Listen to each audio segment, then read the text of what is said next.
C'est très chaud actuellement entre les États-Unis, l'Israël et l'Iran. Vous vous rappelez, il y a de cela quelques jours, il y a eu plusieurs bombardements réciproques entre l'Israël et l'Iran. Les États-Unis se sont impliqués dans la bataille en bombardant le site d'enrichissement nucléaire iranien. Le président Donald Trump s'est même félicité de la réussite de ce bombardement-là, incitant ainsi les Iraniens et les Israéliens à la paix. Il évoque également que les deux ont accepté l'accord de paix, donc ils vont venir sur une table de négociation. Ça, c'est ce que Donald Trump a dit. Sauf que les Iraniens avaient prévenu également les États-Unis que lorsqu'ils interviendraient sur leur territoire, ils allaient avoir des répercussions sur toutes leurs bases militaires dans le Proche-Orient. C'est ce qu'ils ont commencé à d'ailleurs faire depuis hier. Je crois que vous avez déjà observé les vidéos sur Doha où on voyait des missiles sur le sol des Saoudiens.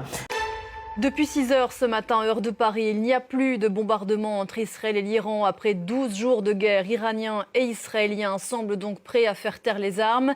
Israël a officiellement accepté il y a quelques minutes par la voix de Benyamin Netanyahou le cessez-le-feu annoncé par Donald Trump au milieu de la nuit. L'objectif pour les Iraniens, c'était d'intimider les Américains. Vous savez, Donald Trump, c'est quelqu'un de fou.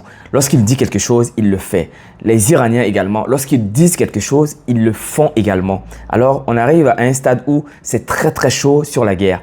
Les Iraniens ont même rassemblé leur parlement pour voter une loi fermant justement le détroit d'Ormuz.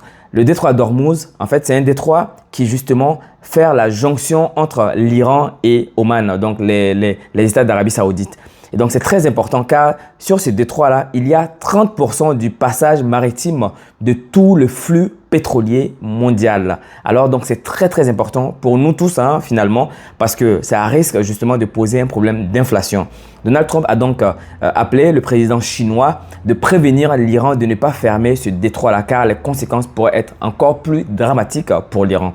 Et donc, les Iraniens attendent juste la signature de leur chat, donc de leur président, on va dire comme ça, pour pouvoir mettre en application cette décision qui a été votée à l'unanimité à leur Assemblée nationale. Donc, on attend la suite des événements, mais ce qui est sûr, c'est que l'escalade n'est pas près de terminer, contrairement à ce que Donald Trump a dit que Israël a accepté justement le cessez-le-feu. Pour l'instant, il n'y a pas eu de tir depuis ce matin.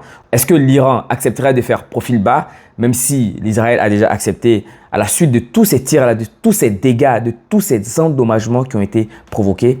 Je ne pense pas. Mais de toute façon, ce qui est sûr, c'est que l'escalade est lancée et on est arrivé à un summum. Ce qui est important, c'est que tous ces pays-là ont leurs alliés. L'Iran a pour allié la Chine, par exemple. Et la Russie a même évoqué que plusieurs pays seraient prêts à fournir l'Iran en armes nucléaires. Donc, ce qui veut dire que les États-Unis ne sont pas prêts de sortir. Est-ce que Donald Trump aujourd'hui regrette l'acte qu'il a posé? Parce que pour lui, il voulait bombarder l'Iran pour les faire capituler tout simplement. Sauf que l'Iran est tellement prête à riposter à ces attaques-là. Pour info, les États-Unis ont évoqué d'avoir détruit tout l'arsenal justement nucléaire de l'Iran. L'Iran évoque tout le contraire car on a observé beaucoup de mouvements à quelques jours du bombardement américain sur le site d'enrichissement nucléaire iranien. Donald Trump évoque le fait qu'ils ont détruit totalement le site d'enrichissement nucléaire. Les Iraniens et plusieurs autres médias indépendants ont dit que les conséquences n'étaient pas évaluables en ce moment. Il faudrait donc attendre un petit moment. Ce que nous on sait, c'est qu'on a vu des camions qui ont fait des défilés à quelques jours du bombardement et donc peut-être que le stock d'uranium a été déplacé. Peut-être que le site est tellement profond que finalement les dégâts n'ont pas été assez énormes. Ce qu'on peut observer sur les images satellites, c'est qu'il y a eu des cratères et les cratères ne vont pas plus en profondeur que ça. Est-ce que l'impact a été rebondissant dans l'intérieur que ce qu'on verrait justement à l'extérieur? En tout cas, ce qui est sûr, c'est que les Iraniens ne sont pas prêts pour l'instant à capituler, même si depuis ce matin, on n'observe pas de tir, pas de riposte pour l'instant. Il y a une chose qui est importante à savoir.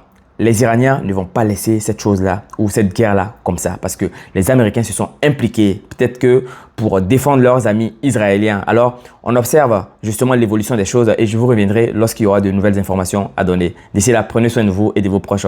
Et surtout, les Américains ont prévenu tous leurs citoyens de partout dans le monde parce qu'il y a eu de la mobilisation. Il commence à avoir des mouvements un peu au travers du monde sur le réseau iranien car les Américains ont même dit que l'Iran est le sponsor officiel du terrorisme. Donc, ce qui veut dire que l'Iran a un réseau à travers le monde pour pouvoir intervenir partout et en même temps. Alors, les Américains incitent leurs citoyens de faire vraiment attention.